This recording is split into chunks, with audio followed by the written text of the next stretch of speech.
조선 왕조 500년의 역사를 한마디로 말하면요, 거대한 줄다리기였습니다. 왕좌에 앉은 왕과 책을 든 신하들, 그리고 낡은 세력과 새로운 세력, 이들 사이의 팽팽한 힘겨루기가 어떻게 조선이라는 나라의 운명을 만들어갔는지 지금부터 그 가장 결정적인 장면들 속으로 한번 들어가 보겠습니다. 네, 바로 이 질문이 조선시대를 관통하는 가장 핵심적인 질문입니다. 왕을 중심으로 강력한 국가를 만들어야 한다는 힘, 그리고 신하들과의 토론과 견제를 통해서 안정적으로 나라를 이끌어야 한다는 힘. 이 거대한 두 힘의 충돌이 결국 조선 500년의 역사를 결정지었다고 해도 과언이 아니죠. 자, 그럼 첫 번째 대결의 현장으로 가보시죠. 국가 운영 시스템 그 자체를 둘러싼 왕권과 신권의 정면 대결입니다. 이 그림을 보시면 모든 게 딱 설명이 되는데요. 왼쪽이 태종과 세조가 선택한 6조 직계제입니다. 왕이 최고 회의기구인 의정부를 건너뛰고 실무부소인 6조에 직접 명령을 내리는 거죠. 한마디로 모든 권력을 왕에게 집중시키는 겁니다. 반면에 오른쪽은 세종이 꿈꿨던 의정부 서사제. 왕의 결정이 의정부라는 필터를 한번 거쳐서 6조로 전달됩니다. 신하들과의 토론과 합의, 즉 시스템에 의한 통치를 중요하게 생각한 거죠. 조선의 왕들은 계속해서 이 두 시스템 사이를 왔다 갔다 하면서 권력의 무게추를 옮겼습니다. 실제로 왕들의 정책을 보면 그 생각이 뚜렷하게 보입니다. 강력한 왕권에 원했던 태종은 신하들이 개인적으로 거느린 군대를 없애버리고 호패법으로 모든 백성을 나라가 직접 관리하려고 했죠. 반대로 세종은 집현전을 키워서 뛰어난 인재들과 함께 나라의 미래를 설계했습니다. 하지만 이 균형은 오래가지 못해요. 세종의 아들 세조가 왕이 되자마자 할아버지 태종처럼 되겠다고 집현전이랑 경연을 그냥 없애버립니다. 이 혼란을 정리하고 마침내 조선의 통치 시스템을 법전으로 완성시킨 인물이 바로 성종이고요. 그가 만든 경국대전이 이후 500년 조선의 기본 뼈대가 된 겁니다. 자, 이제 시스템을 둘러싼 싸움은 이념과 사상을 둘러싼 전쟁으로 번집니다. 글자 하나, 역사 해석 하나 때문에 수많은 선비들의 목숨이 왔다 갔다 하는 정말 피비린내라는 시대로 들어서게 되는 거죠. 이 모든 피바람의 시작은요, 바로 이 글 한 편, 김종직의 조의지문이었습니다. 겉보기에는 아주 먼 옛날 중국 황제의 억울한 죽음을 슬퍼하는 글이었거든요. 그런데 그 속뜻은 달랐습니다. 바로 세조가 조카인 단종의 왕위를 빼앗은 사건을 빗대서 정면으로 비판한 거 있죠. 이 글이 결국 조선을 뒤흔든 끔찍한 사화의 불씨가 됩니다. 그 결과가 바로 16세기를 피로 물들인 4대 사화였습니다. 김종직의 글로 시작된 무오사화, 연산군의 폭정 아래서 벌어진 갑자사화, 이상주의자 조광조의 개혁이 불러온 기묘사화, 그리고 왕실 외척들의 권력 다툼이었던 을사사화까지. 이 과정에서 정말 수많은 선비들이 목숨을 잃거나 쫓겨나야만 했습니다. 이 피해 역사에서 우리가 꼭 기억해야 할 인물이 한 명 있습니다. 바로 조광조입니다. 그는 성리학의 가르침 그대로 부패를 없애고 오직 도덕과 원칙이 바로 선 그런 이상적인 국가를 만들고 싶어 했어요. 하지만 그의 이상은 너무 높았고 개혁의 칼날은 너무 날카로웠던 거죠. 조광조가 던진 개혁안들은요, 당시 기득권 세력이었던 훈구파의 심장을 그대로 겨눈 거나 마찬가지였어요. 위훈삭제로 가짜 공신들의 특권을 빼앗으려고 했고요. 현량과라는 추천제도로 자기 세력을 등용해서 기존의 채용 시스템을 흔들었습니다. 심지어 국가 공식 도교 제사기관인 소격서까지 없애려고 했죠. 결국 그의 개혁에 위협을 느낀 훈구 세력의 반격에 휘말려서 조광조와 그를 따르던 젊은 개혁가들은 한순간에 역적으로 몰려 제거되고 맙니다. 이렇게 피로 얼룩진 파벌싸움, 우리가 붕당정치라고 부르는 걸 끝내기 위해서 조선 후기에 아주 강력한 왕 2명이 등장합니다. 이들의 목표는 단 하나, 탕평, 어느 한쪽에 치우치지 않는 위대한 조화를 이루겠다는 거였죠. 이 슬라이드를 보시면 두 왕의 스타일 차이가 명확하게 보입니다. 할아버진 영조는 좀 부드러운 완론 탕평을 내세웠어요.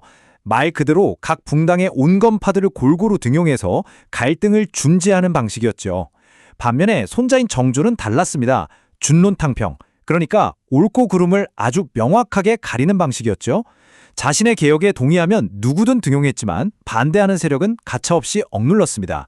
왕립도서관인 규장각을 통해서 자기 편을 키우고 수원 화성을 건설해서 강력한 왕권을 보여준 게 바로 그 증거입니다.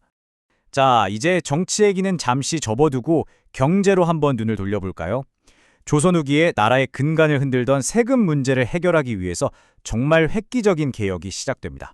당시 백성들을 정말 미치게 만들었던 최악의 악습이 바로 이 방납이었습니다. 이게 뭐냐면 지방 특산물을 세금으로 바쳐야 하는데 중간 관리나 상인들이 일부러 이거 품질 나쁘네 하면서 퇴짜를 놓는 거예요. 그러고는 자기들이 대신 내주겠다면서 몇 배, 심지어 몇십 배의 폭리를 취하는 거죠. 이것 때문에 평생 빚더미에 앉거나 집과 땅을 버리고 떠드는 백성들이 넘쳐났습니다. 이 고질적인 문제를 해결하려고 등장한 게 바로 대동법입니다. 아이디어는 진짜 간단한데 효과는 혁명적이었습니다. 핵심은 이거예요. 세금을 내는 기준이 사람에서 땅으로 바뀐 겁니다. 더 이상 집집마다 특산물을 걷는 게 아니라 토지를 가진 사람에게 그 면적에 비례해서 쌀이나 옷감, 돈으로 내게 한 거죠.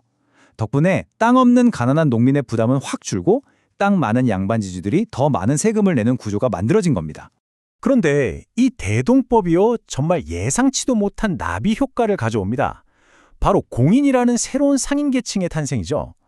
이제 정부는 특산물 대신 돈과 쌀을 받으니까 필요한 물건은 직접 시장에서 사와야 했잖아요. 이 역할을 맡은 공식 조달 상인들이 바로 공인입니다. 이들이 막대한 자금력으로 전국의 물품을 대량으로 사들이기 시작하면서 조선의 상품 화폐 경제가 이전과는 비교할 수 없을 정도로 폭발적으로 성장하게 됩니다. 세금 개혁 하나가 조선의 경제지도 자체를 완전히 바꿔버린 셈이죠. 그리고 또 하나의 중요한 세금 개혁이 바로 영조가 실시한 균역법입니다. 당시 성인 남성들은 군대에 가는 대신에 군포라는 옷감을 1년에 2필씩 내야 했는데 이것도 엄청난 부담이었거든요. 영조가 이걸 과감하게 절반인 1필로 줄여준 겁니다.